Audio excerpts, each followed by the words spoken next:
Ni berita 28 Oktober, aku pun berperasan berita ini agak mengecewakan lah, tapi mungkin setengah pihak kalau melihat apa yang disangka selama ini adalah betul.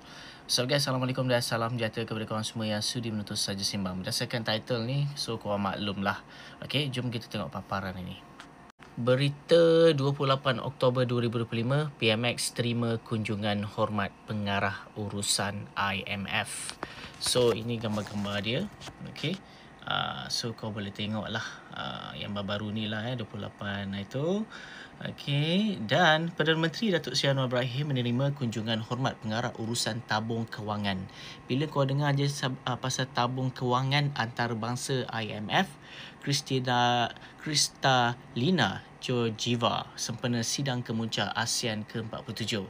Anwar berkata pertemuan ini mengukuhkan hubungan erat dan konstruktif antara Malaysia dan IMF yang berteraskan rundingan berfasa,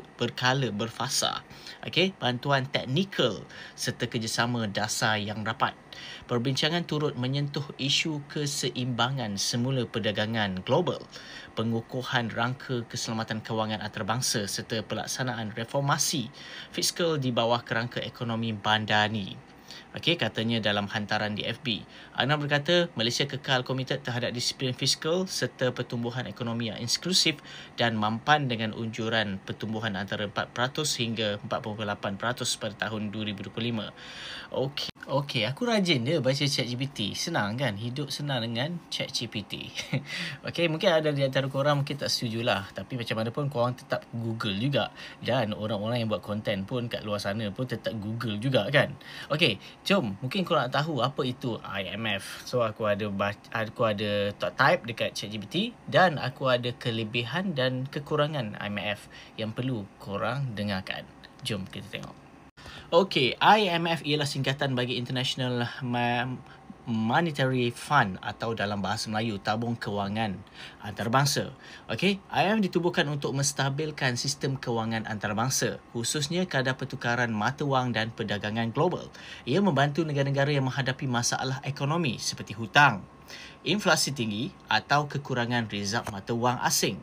Tujuan dia antara negara-negara yang masalah ekonomi. Macam kita ke? Tak apa. Fungsi utama IMF memberi pinjaman kecemasan.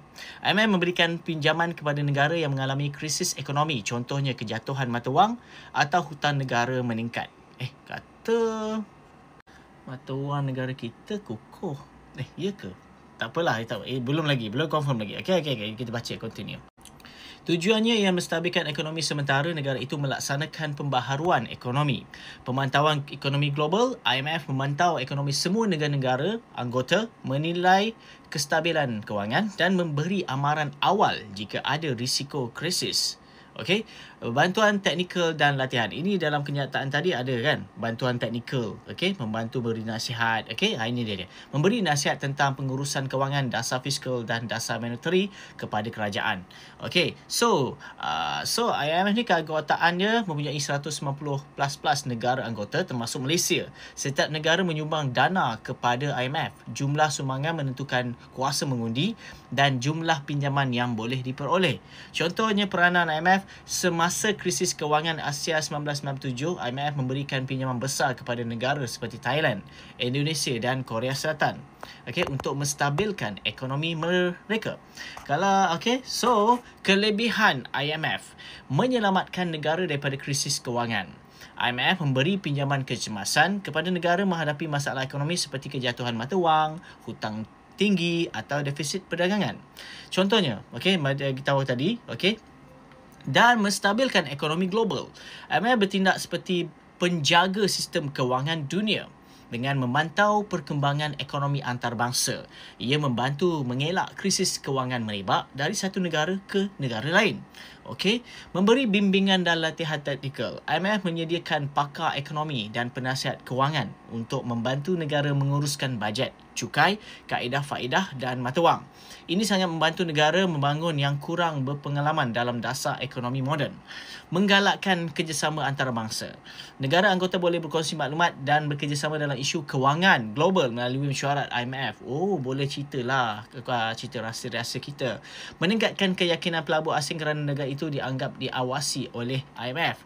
Meningkatkan kestabilan mata wang, yang mana membantu negara menstabilkan kadar pertukaran dan mengurangkan turun naik mata wang yang terlalu ekstrim.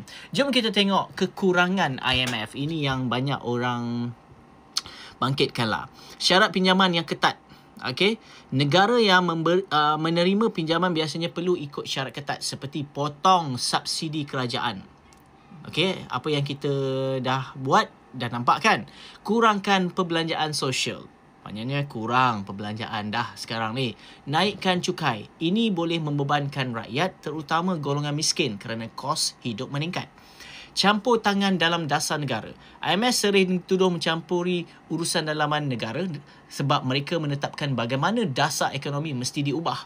Oh, ini kadang-kadang dianggap mengurangkan kedaulatan negara. Kesan sosial negatif. Program penjimatan boleh menyebabkan kadar pengangguran naik. Gaji dipotong. Perkhidmatan awam pendidikan kesihatan dikurangkan. Kalau ada tanda-tanda ni, inilah dia. Lebih menguntungkan negara kaya. Kuasa mengundi dalam IMF bergantung pada jumlah sumbangan dana, jadi negara maju seperti AS, Jepun dan Jerman mempunyai pengaruh besar. Negara membangun sering tidak mempunyai suara yang seimbang. Tidak selalu berjaya. Kadang-kadang program IMF ni gagal mengembalikan kestabilan, malah menyebabkan ekonomi negara penerima semakin teruk kerana langkah penjimatan terlalu cepat. So, kalau dah nampak sedikit sebanyak apa itu IMF yang boleh aku terangkan dalam pembacaan di ChatGPT tadilah. Mungkin ada yang kat luar sana, pakar-pakar yang tertentu, mungkin boleh terangkan lebih lagi. Dan dengan cara mereka, aku dengan cara aku membaca saja. Dan satu lagi, kalau ada kalau tanda-tanda yang aku maklumkan tadi, maksudnya kita memanglah ke arah ke situlah. Tapi dari segi korang tengok tadi, pemotongan subsidi itu adalah merupakan satu tanda-tanda yang mana memang kita ke arah situ untuk atas nasihat daripada pihak teknikal tersebut. Aku tak tahulah. Jap, aku nak tanya jap. IMF ni ditubuhkan oleh siapa? Negara mana? Jom kita tengok. IMF ditubuhkan oleh 44 buah negara melalui persidangan Bretton Woods yang diadakan di Bretton Woods, New Hampshire, Amerika Syarikat pada Julai 1944. Selepas Perang Dunia Kedua, banyak negara mengalami kerosakan ekonomi dan ketidaktentuan mata wang. Jadi, negara-negara bersekutu berkumpul di Bretton Woods untuk mewujudkan sistem kewangan dunia yang lebih stabil. Dua institusi utama lahir daripada persidangan itu, IMF untuk kestabilan kewangan antarabangsa, World Bank, Bank Dunia untuk membiayai pembangunan semula negara selepas perang. Tapi aku suka baca yang ni. Jadi walaupun IMF melibatkan banyak negara pengasas, ia secara rasmi ditubuhkan di Amerika Syarikat dan berpusat di sana hingga kini. Patutlah World Bank ataupun Bank Dunia sibuk dengan KWSP kita dan harga petrol tu. Adalah potensi-potensi untuk nak naikkan, nak menyusahkan kehidupan rakyat ni. Baru faham lah. So, apa kata korang dalam hal ni? So, apa yang aku sampaikan kepada korang semua ni meliputi apa orang kata konten-konten yang pernah aku bagi tahu sebelum ini. Dari segi apa yang Bank Dunia cakap, apa yang pasal subsidi, semua ada connection, semua ada related. Itu saja perkongsian. Aku Faizwan. Assalamualaikum.